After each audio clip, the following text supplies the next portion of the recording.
चुङ्ग्रीबुकी वा चौरीखर्क नेपालको लुम्बिनी प्रदेश अन्तर्गत पर्ने सुन्दर पूर्वी रुकुमको मनमोहक गन्तव्य हो। करिब 4000 मिटरको उचाइमा फैलिएको यो विशाल हरियो बुकी रङ्गी बिरङ्गी जङ्गली फुलहरू, शान्त वातावरण र हिमाली दृश्यहरूले सजिएको प्रकृतिको सुन्दर उपहार हो।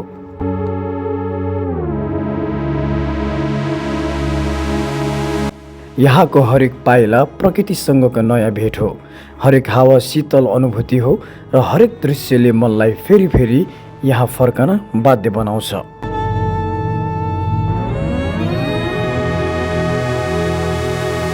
यदि तपाईँ पनि भिडभाडभन्दा टाढा शान्त प्राकृतिक र अविस्मरणीय यात्रा खोज्दै हुनुहुन्छ भने आजको यो यात्रा तपाईँका लागि विशेष हुन सक्छ।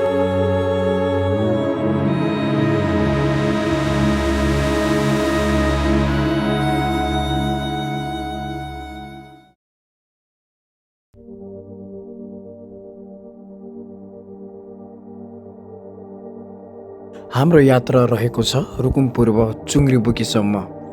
नेपालको जुनसुकै भागमा भए पनि मुख्य यात्राको लागि बागलुङ बुर्तिपाङमा पाइला टेकिनुपर्छ, जहाँदेखि ढोरपाटन शिकार आरक्ष र रुकुम पूर्वको निम्ति आधिकारिक मार्गहरू छुटिने गर्छन्। हाम्रो यात्रा सुरुवात हुन्छ मध्य पहाडी लोकमार्ग हुँदै उच्च स्थानमा रहेको राजमार्ग पातिहाल्नेसम्म, जहाँदेखि चुङ्ग्रीबुकीको लागि पैदल मार्ग सुरुवात हुन्छ। बुर्तिबाङदेखि यात्रा सुरुवात भएको केही क्षणमा लाग्न थाल्छ कि अब हामी अर्को कुनै नयाँ संसारमा प्रवेश गर्दैछौँ। सुन्दर खोला नाला र हरियाली डाँडा काँडाको काख हुँदै लगभग 1.5 घन्टामा हामी लुकुम पातिहाल्ने खण्ड आइपुग्छौँ, जुन समुद्री सतहदेखि करिब 2950 मिटरको उचाइमा रहेको छ।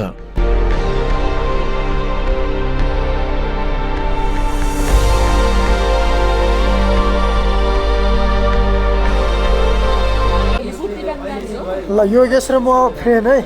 मेरो नाम के हो थाहा छ? के हो मेरो नाम? मेरो नाम गर्जा। के अरे? गर्जा गर्जा गर्जा दोस्त भन्नुपर्छ। झमझम पानीको बर्सात भइरहेको कारण हामीले बाटोमा पर्ने सुन्दर गाउँ र ठाउँहरूको भिडियोहरू पूर्ण रूपमा क्यामेरामा कैद गर्न पाएनौँ। पातिहाल्ने पुग्दा मौसम एकदमै चिसो र हुस्सोले ढाकेको थियो। केही समयको आरामपछि हामी भोलिको यात्रालाई ध्यानमा राख्दै बिस्तारातर्फ लाग्छौँ।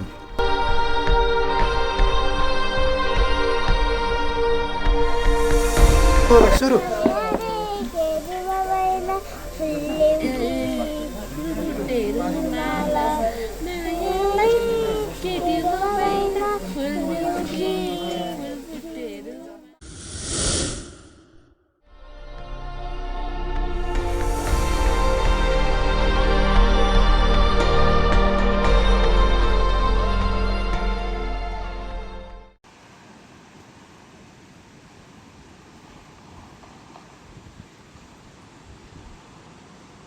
यो बाटो लेफ्ट लेफ्ट चाहिँ ट्रेकिङ यानि कि पैदल यात्रा, अनि यो चाहिँ मोटर बाटो, अनि यताबाट चाहिँ पातिहाल्ने, यताबाट चाहिँ रुकुम मैकोट अनि रुकुमको अन्य भागहरूमा जान्छ।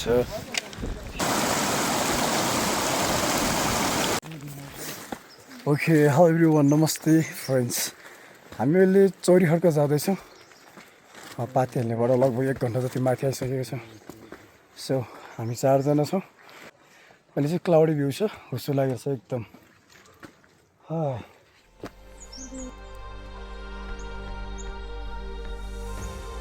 एका बिहानै हाम्रो पैदल यात्रालाई सुरुवात गरेसँगै हाम्रो हृदयभरि सुन्दर आशाले भरिएको थियो कि हाम्रो दुःख खेर जाने छैन। घना आकर्षक जङ्गल र बाक्लो कुहिरोले हाम्रो यात्रालाई झनै सुगन्ध थपिरहेको थियो। बर्खायाममा बाटो चिप्लो र हिलो हुने भएको कारण सतर्कता भने अपनाउन जरुरी हुन्छ। सुस्त सुस्त हाम्रा पाइलाहरूलाई चाल्दै थकान मेटाउँदै करिब 1-2 घन्टामा हामी पहाडी आँगन आइपुग्छौँ, जुन समुद्री सतहदेखि करिब 3600 मिटरको उचाइभन्दा माथि अवस्थित रहेको छ।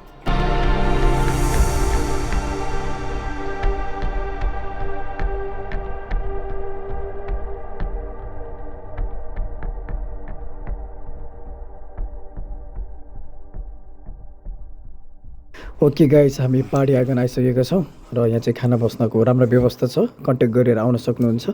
र अब हामी यहाँबाट चुङ्ग्रीबुकी जान चाहिँ लगभग 1-1.5 घन्टा चाहिँ लाग्छ।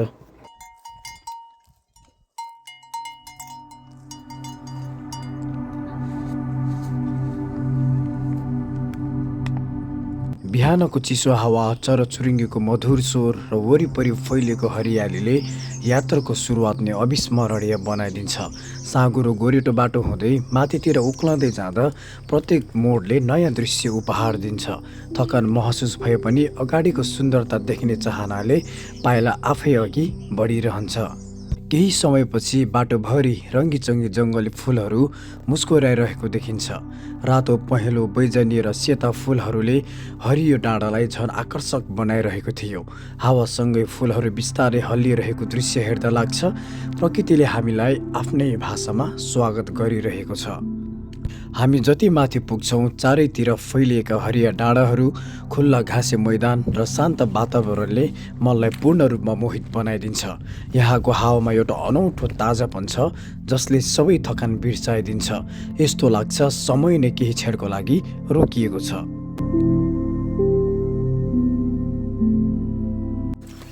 Hello guys, now we are heading चौरीखर्का।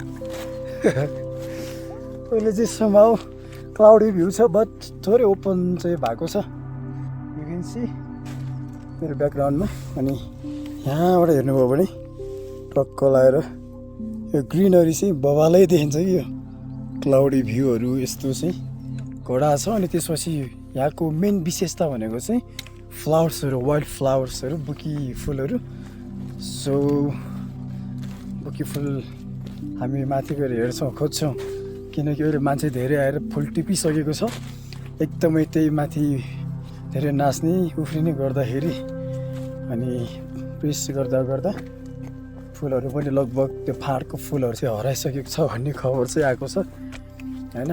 नेचरलाई feel गर्ने हो होइन, तर मान्छेहरूले चाहिँ यसलाई एउटा ट्रेन्डको रूपमा लिएर चाहिँ यसलाई युज गरिरहेको हुन्छ। सो सिभिक सेन्स चाहिँ हुनुपर्छ है हामीमा, थोरै भए पनि आउने फोहोर गर्ने होइन, फुलहरू टिप्ने फाल्ने, द्याट्स नट गुड ह्याबिट होइन। यस्तो राम्रो नेचर छ, जति सक्दो हामीले सुन्दर छ भने यसलाई यत्तिकै राख्न हामीले जहिले पनि हामीले कोसिस गर्न सक्नुपर्छ।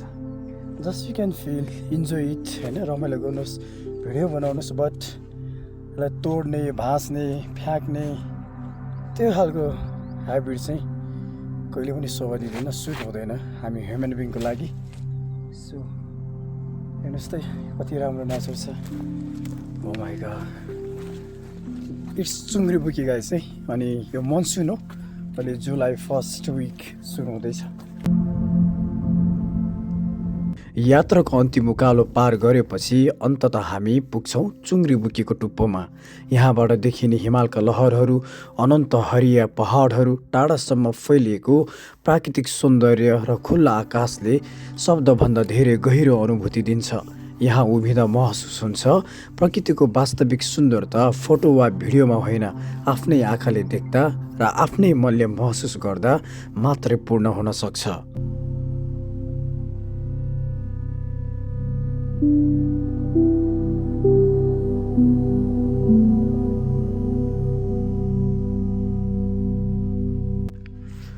ओके, राइट नाउ मैले चौरीहरूको टपमा। अनि वाट इज दिस, के हो यो यार? यसलाई हेर्नु, के हो यो सब यार? पुरै ट्रेस छ कि यो गर्ने नेपालीहरू हुन्, कोही होइन। यस्तो सेन्सले पनि घुम्न आउँछ नि यार। ठैट, मेरो दोस्रो चोटि हो। लास्ट इयर आउँदाखेरि यस्तो बवाल थियो, के भयो यस्तै सब ट्रेस छ भिजोक। कुनै पनि पर्यटकीय गन्तव्य यस्तो अवस्थामा देख्दा एकदमै दुःख लागेर आउँछ। यो एक उच्च हिमाली भाग जस्तै सुन्दर गन्तव्य हो। सहर बजारमा जस्तो फोहोर उठाउनको लागि नगरपालिका गाडी लिएर आउँदैन। यो शान्तिपूर्ण र स्वच्छ वातावरण खोज्ने र महसुस गर्नेहरूको लागि एउटा अमूल्य मूल्यवान र प्रिय प्रकृतिको अनुपम भाग हो। त्यसैकारण यस्तो क्षेत्रहरूको संवेदनशील कुराहरूमा हामी आफैले ध्यान दिन आवश्यक हुन्छ। सकेसम्म फोहोर नगर्नुहोस् कि त जाँदै नजानुहोस्। यही हाम्रो लागि असल कर्तव्य र जिम्मेवारी बन्न सक्छ।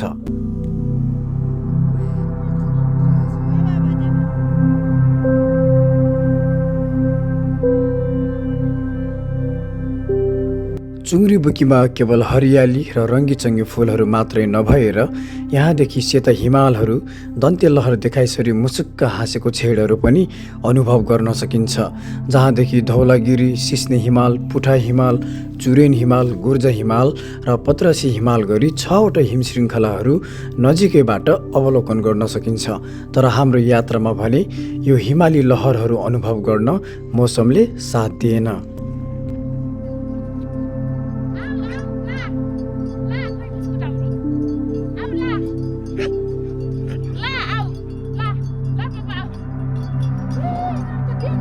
चुङ्ग्री बुकी केवल एउटा गन्तव्य होइन, यो शान्ति खोज्ने मनहरूको लागि एउटा आश्रय हो। यहाँ पुगेर थाहा हुन्छ कि प्रकृतिले कहिलेकाहीँ कुनै शब्द बिना पनि जीवनका सबैभन्दा सुन्दर कथा सुनाइरहेको हुन्छ। समुद्री सतहबाट 4000 मिटरभन्दा माथि उचाइमा फैलिएको यो हरियो बुकी, रङ्गी बिरङ्गी जङ्गली फुलहरू, शीतल हावा र चारैतिर फैलिएको हिमालका मनोरम दृश्यले चुङ्ग्री बुकीलाई नेपालको एक अद्भुत गन्तव्य बनाएको छ।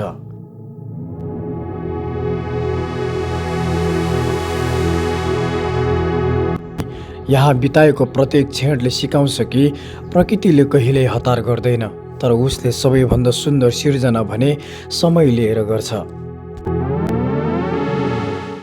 ओके, हेलो फ्रेन्ड्स, हामी अहिले चौरीखर्कमा छौँ र एकदमै क्लाउडी अनि एकदम विन्डी छ अनि एकदमै हावा चलिरहेको छ, चिसो सिरेटो र माउन्टेन रेन्ज चाहिँ देख्न सकेको छैन अहिलेसम्म। बट वरिपरिको जुन यो डाँडोहरू छ त्यो चाहिँ मजाले देखिरहेको छ अनि फुलको बगैँचा अनि भेडाहरू अनि घोडाहरू मजाले चरिराखेको छ। So and this is the Chaurikharka, you can C.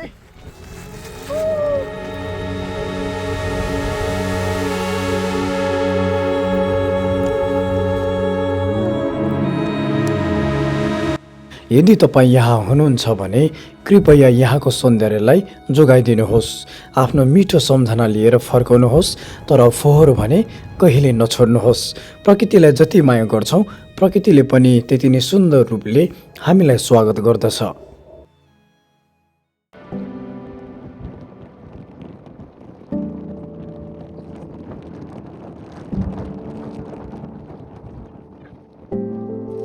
आजको यो यात्रा समाप्त हुन्छ।